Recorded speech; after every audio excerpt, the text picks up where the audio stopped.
The UN brief actually was awarded a prize from the CES 3 years ago, and we were invited to go. I couldn't go, but because we combine new technologies, reporting, and multilateral organizations, right?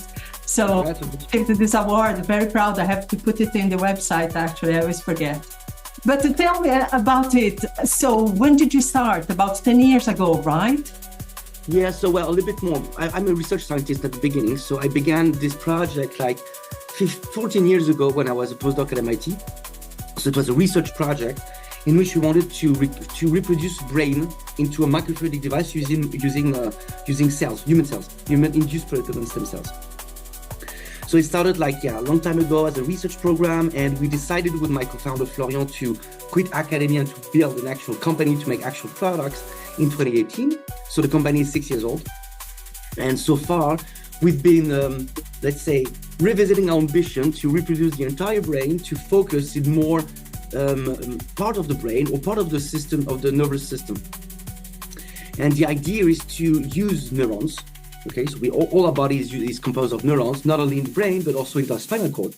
And all our body is innovative, okay? And so those are natural sensors that all the time collect information and transmit it to your central nervous system via your spinal cord to assess the body wellness. If there's something going wrong, is there an inflammation, is there an itchiness or something that is good.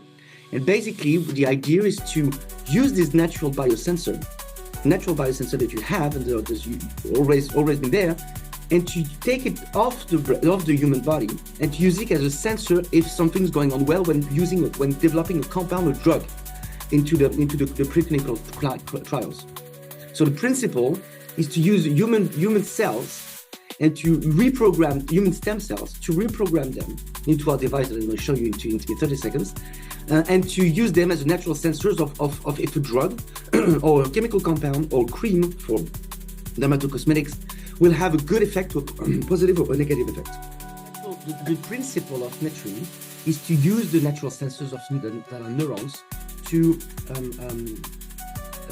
predict the efficacy or the safety or the toxicity of something that is put into your body, which is a drug or a chemical or a cream. Yes, I think it's fantastic, the idea that the human body is really a hospital in a way, like it can cure everything, right? If we figure out how it operates at a cellular mitochondrial level, right? And there are some advances now in this direction. So you collaborate with other universities as well, and you also have a service, I believe you are distributing or sharing this technology as well with other small startups? So, well, we collaborate with academia, obviously, because our technology can help them comprehend better the human body, etc. But our main goal is our main customers are the industry from the drug development, the pharmaceutical industry, from the food safety or food in general, and from the dermatocosmetics. So the idea is that we sell the technology to those companies so that they can predict the efficacy of the drugs that are in development. You have preclinical trials and clinical trials, and after going on the market. So that's true in every 100% of drugs would go through this pipe because they need to be assessed by regulatory bodies like FDA, EMA, and Europe. So and those regulatory bodies need to understand if the drug is safe, so that it doesn't feel human, and it may have some efficacy.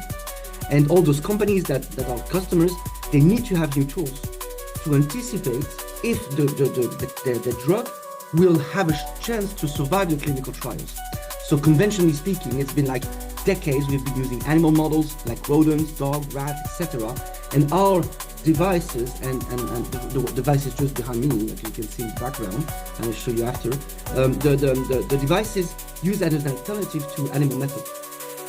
So basically, we take human stem cells from donors, we place them into a device, and this acts as a substitute for animal models and anticipating the clinical trial outcome.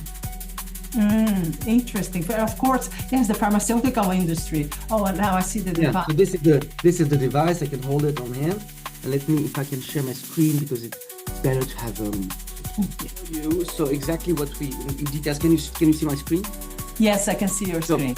So the device I show you here, so the one that you can see, so this is the device, okay? So we place neural stem cells in the device, 16 different independent devices into one to make multiple experiments.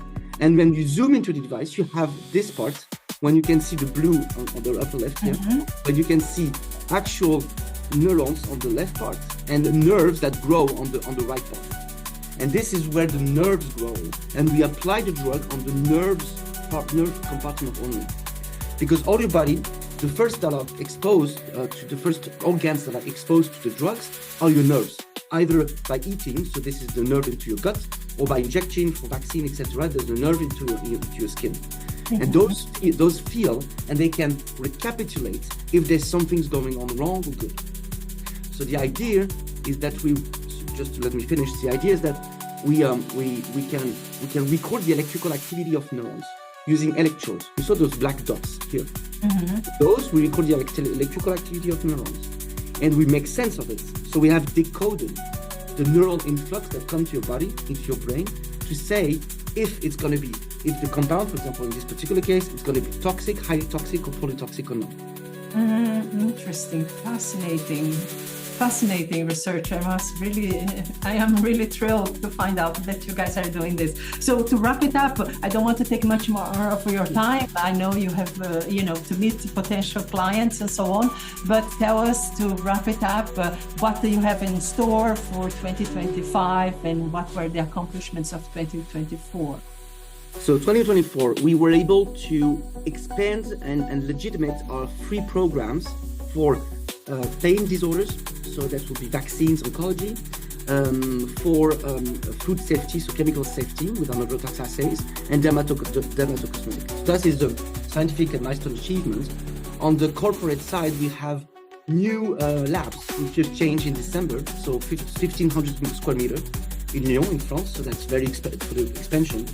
And we are looking for 2025 to have much more international clients and customers, and to have our licensing deal with technology transfer toward big pharma company. Excellent. Okay, thank you so much for taking a moment to speak with us, and good luck with your continuing networking at the CES. Thank you so much, Maya, for your time. Bye.